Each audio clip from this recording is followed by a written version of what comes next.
Raider Nation, what's going on? It's Mitchell Renz here, host of the Raiders Report, and today's show is presented by Manscaped. For those that do not know, Manscaped has helped over 10 million men look their best and smell their best on top of that. So if you're looking to get your hands on the best male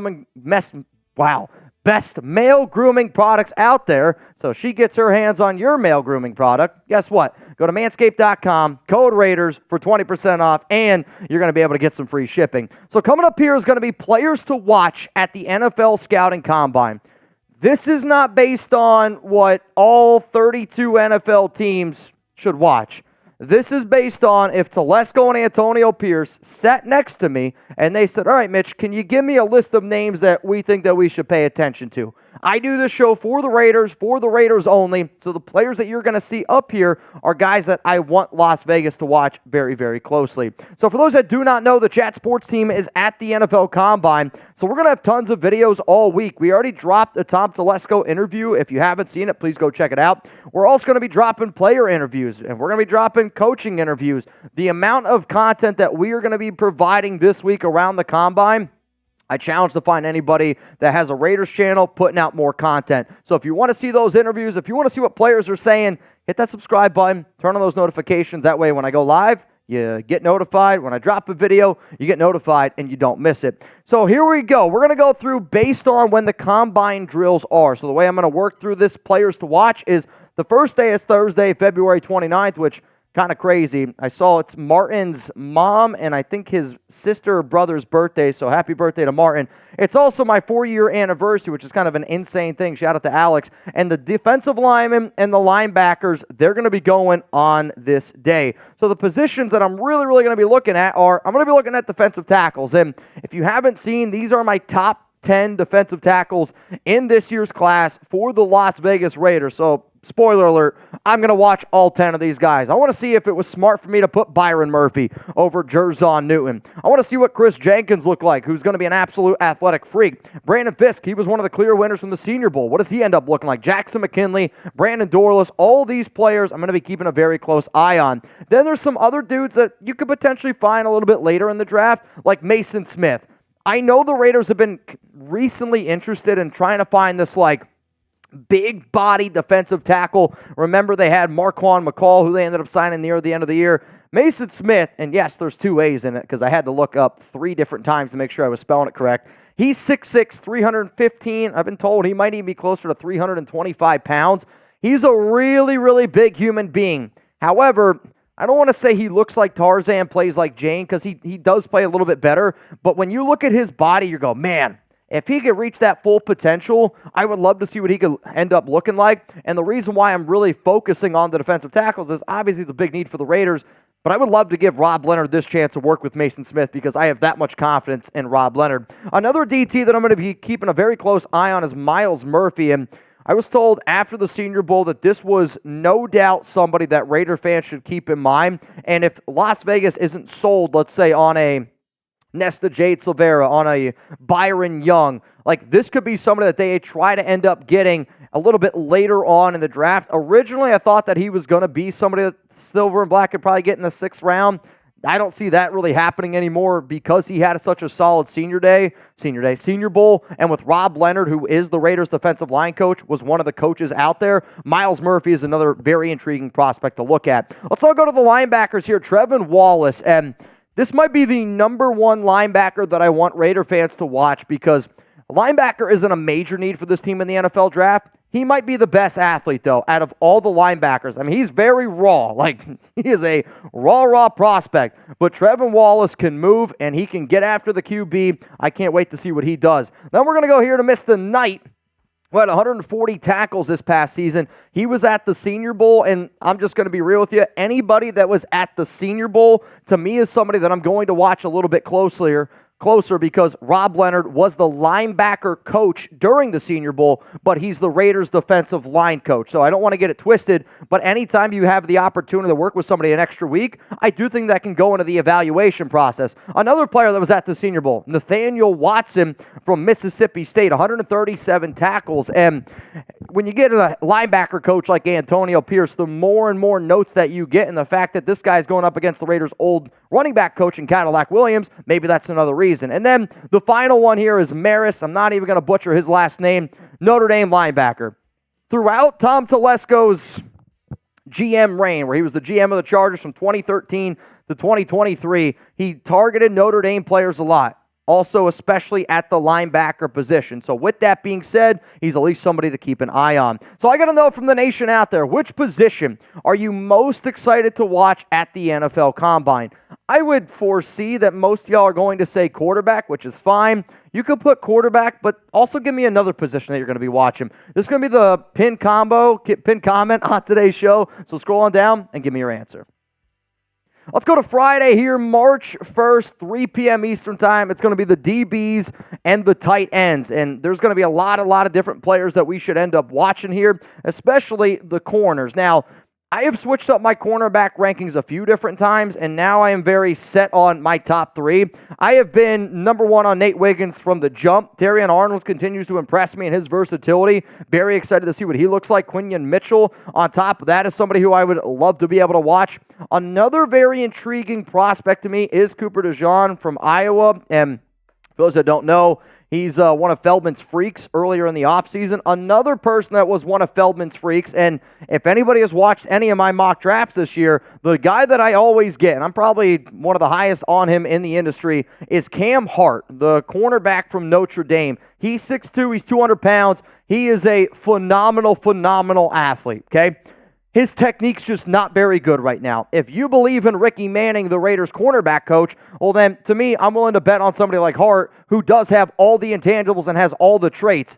He's got to get the technique down a little bit more. Let's go to TJ Tampa, another player that I want to keep my eyes on. Really good athlete out of Iowa State, and I want to find somebody to me that fits that physicality. And to me, the Raiders right now are looking for that corner that's got a little bit of extra thumper to him, and he needs a little bit of that extra swagger. They have Nate Hobbs. They got somebody like Jack Jones. They just need to be able to pair with him on the opposite side. The last name that I'm going to bring up here is Max Melton out of Rutgers, and I actually know a few people that know Max based on, for those that don't know, I went to college in Hackettstown, New Jersey. Rutgers is like the big state school, obviously, in New York, but a few of my friends who are, I'll just say, baseball coaches of Rutgers know Max and said that he's a really solid dude. He works really hard. But on top of that, he was a big winner at the Senior Bowl. And because he was a big winner at the Senior Bowl, I'm going to keep my eyes on him because he looked a lot better at the Senior Bowl than what his tape indicated to me personally. And maybe that's just a Rutgers problem. Coming up, top tight ends to watch at the NFL Combine. And tight ends,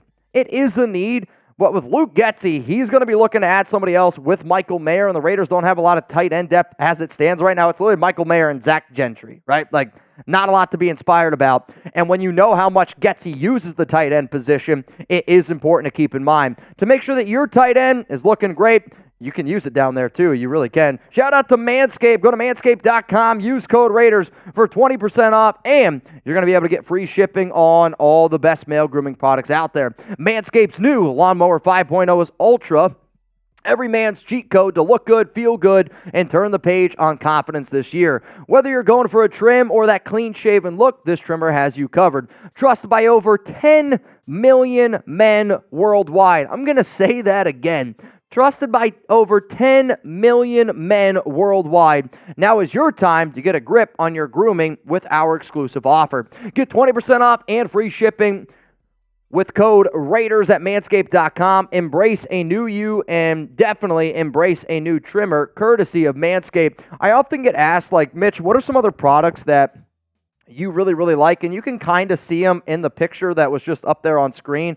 The Manscaped Boxers, low-key, are probably like one of my favorite things out there. Also, you can show this too. This is one of the best deals that they have right now. I believe this is like usually $250, but right now it's on sale. And if you use code Raiders, you get like an extra like 20% off on top of that. My cousin the other day, which this is kind of a crazy story. My cousin, her name's Amber. Her and her boyfriend, their birthday, exact same day. So every time they have to get a birthday gift for each other, they exchange gifts on the exact same day. And I said, I mean, what's a better gift? The gift that keeps on giving, and that's Manscaped. Use promo code Raiders for the best male grooming products out there. I love the Boxers. One of my other favorite things that these Lawnmower 5.0s are. They are shower safe, so like you can at least like go in the shower. They have a light at the end, which can help you get into those like hard to reach places, and it tells you how long the battery life is, which for any guy, and you don't have to be embarrassed because it happens to me once in a while when I don't have my Manscaped groomer on me. If it runs out of battery and you're like halfway through and then you got to rock, I don't know, a Mr. T or a Mohawk, it's not the best thing out there. So one more time here, the link's available to y'all down in the comments and in the description, manscaped.com, code Raiders. All right, let's now go up here to the top tight ends to watch at the NFL Combine. And this one's going to be a little bit shorter, giggity, I don't know. But the number one guy to watch is Brock Bowers. To me, Brock Bowers is probably the top tight end prospect that has come out in a very, very long time. Like, for people that watch the show, knew that I had Michael Mayer as my number one tight end last year. I was very, very high on him. Brock Bowers could be a top 10 pick. I will be curious to see how healthy he is, but he's the number one guy. A tight end, the more and more tape I watch on him, Jaheim Bell at 6'3", 240 pounds. If the Raiders are looking to add a complimentary tight end to Michael Mayer, to me, the two names that are a little bit more realistic, because I would be shocked if they took Bowers at pick number 13, because that's where you'd have to take him. But if you wanted to look at a tight end in round 2, maybe round 3, Bell or Jatavian Sanders at 6'4", 243 pounds. And you want to find an athlete, you want to take upside on a tight end pick, those are your two guys right there. I do think a little bit safer of an option, maybe in round 4, if you will, is Ben Sinnott from Kansas State. He can block. Yes, he can catch the football. But again, if I'm going to give out 10 tight end targets, I'd like to have all 10 go to Michael Mayer, and then I want to be able to find somebody that can block. Personally, I think that the Raiders end up signing Mercedes Lewis because he's followed Luke Getsy everywhere. But then the final name is somebody that I have ended up drafting in a lot of my mock drafts, and it's solely based on what Antonio Pierce said, based on like, I want to be able to find people that can stretch the field. I want to add more speed. If I told you that you could find arguably the fastest tight end in the draft in round 7, wouldn't that at least interest you a little bit? Trey Knox out of South Carolina started his college career at Arkansas. Apparently used to play video games with Trace, which that makes me a little bit nervous. However, though, he was a wide receiver at one point. He's going to run a 4.4 40. Like, if you can find a tight end that can run a 4.4 at 6'5", 240 pounds, that has some value. And if that's a guy that you can get in the 7th round, shit, you might even be able to put him at special teams on top of that. Let's go to Saturday now, as we're going to get into some quarterbacks, wide receivers, and running backs in terms of NFL Combine players to watch.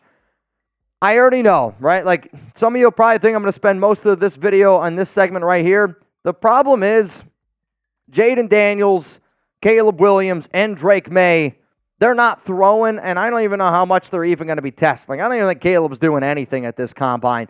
The good news is, though, Bo Nix, Michael Penix Jr., J.J. McCarthy, Spencer Rattler, those guys are. Now, Jayden, Caleb, and Drake Maye, they're all going to throw at their college pro days, not at the combine itself. And as a quarterback, I kind of get it because you already have the chemistry with some of those receivers. But to me, the number one QB that Raider fans need to pay attention to at the combine is Bo Nix out of Oregon. This is somebody that Tom Telesco likes him. Without all those other guys, he's got to do better. On top of that, he was one of the biggest losers at the Senior Bowl. So he's already had one bad outing at the Senior Bowl. You have another bad NFL combine, he might end up falling. And I wouldn't mind it if I'm being 100%. Let's go to Michael Penix Jr. He needs to be healthy. The medicals need to check out for him. I was told that during the practice times at the Senior Bowl, Penix was clearly the best quarterback there. We'll see how it translates for the combine. The one quarterback that he might be able to impact his draft stock the most is J.J. McCarthy. There are some people very, very well connected in the NFL draft community that think that McCarthy could be a top 10 pick. I wouldn't take him in round 1. And if he goes out there and he looks really, really good, it might change up some people's opinion. The last name here is Spencer Rattler. And Rattler has all the tools to be a very, very good quarterback. It's the mental part of it, right? And one of the things that Telesco said, what he looks for in a quarterback is toughness, and he also looks for leadership. I believe Bo Nix can be a good leader. I like to think Michael Penix Jr. can be a good leader. I have no idea if Spencer Rattler can. I believe J.J. McCarthy can, and I do think it's going to be one of those things where when you're inside the huddle and if you're a quarterback and there's certain drills going on, if I'm Telesco, I'm really looking at the body language and the body language of everybody around Spencer Rattler. Let's now go to the running back position. I'm going to be looking at all 10 of these backs right here. Unfortunately, Will Shipley won't be out there, torn ACL, but these are my running back draft rankings. I will admit, I do think that they're actually, now that I'm looking, they might be a little old. Maybe they're not. I don't remember. No, I think they're actually pretty up to date. Jonathan Brooks is my number one back here. I also see Marshawn Lloyd continues to march his way up my rankings. On top of that, Ray Davis, Jaylen Wright. But the name that I'm going to start here, and I'm so mad, Audric Estime, right? Yes, Estime from Notre Dame. He's an upright runner, which does scare me. Like, if I look for running backs, usually I like them to be a little bit more short and compact. It's one of the reasons why I did not like Rashad Penny. But at 5'11", 227 pounds, he's got really good balance. Again, Notre Dame type of product. Doesn't have breakaway speed, but he can do a lot of different things really well. Want to see how he ends up testing. Bucky Irvin out of Oregon. When Telesco at the Combine said like they could go with a 2 to 3 back type of set, Bucky Irving with Zamir White, I think would be a very intriguing 1-2 combo. My favorite running back in this year's class, and he's not ranked number one, it's more based on the overall value, is Marshawn Lloyd. If you're looking for a pass catcher, a guy that can run between the tackles, a guy that can take one the long way, but also can be a reliable receiver, especially in the screen game. Like when he gets into open space, he's tough to bring down, Marshawn Lloyd. And then maybe the fastest back is going to be Jaylen Wright from Tennessee. Like, if somebody wants home run legit speed, at any moment, this guy can take it to the house. And if you're just looking for a back where you're like, all right, I'm going to give Zamir White, let's say, 13, 14 carries a game, but then I'm going to give Jaylen Wright 6 or 7, and hopefully he takes one to the house, I think that's a pretty good combination in terms of using your running back by committee.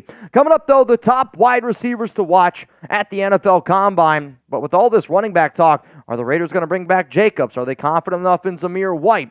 If you had to draft a running back, who should it be? If the Raiders needed to select somebody, who would you pick? And I do think this is important because it can't just be the best guy. Because to me, if the Raiders take a back in the top 2 rounds, I would be really disappointed in this staff.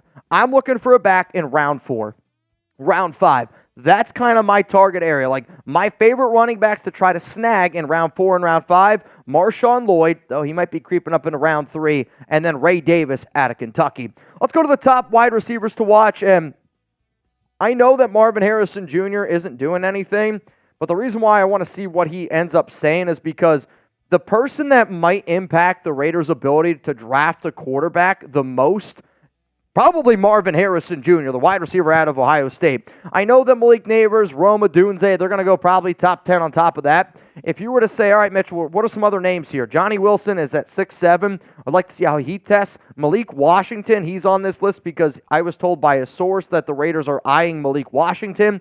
Xavier Worthy and Anthony Gold are they might be the 2 fastest receivers out of all these guys that you see end up running. And if the Raiders are looking at a little bit more vertical speed, those are 2 guys to keep in mind. Let's go to the final day here, and it's the offensive line. And if I'm keeping to the buck with y'all, offensive line is probably the day that I am the most excited about because I really see the Raiders putting a big concentration on their O-line for obvious reasons. You're missing 3 starters as it stands right now. The only offensive lineman that I would be willing to target at pick 13, and they are in this order here, Joe Olufashanu.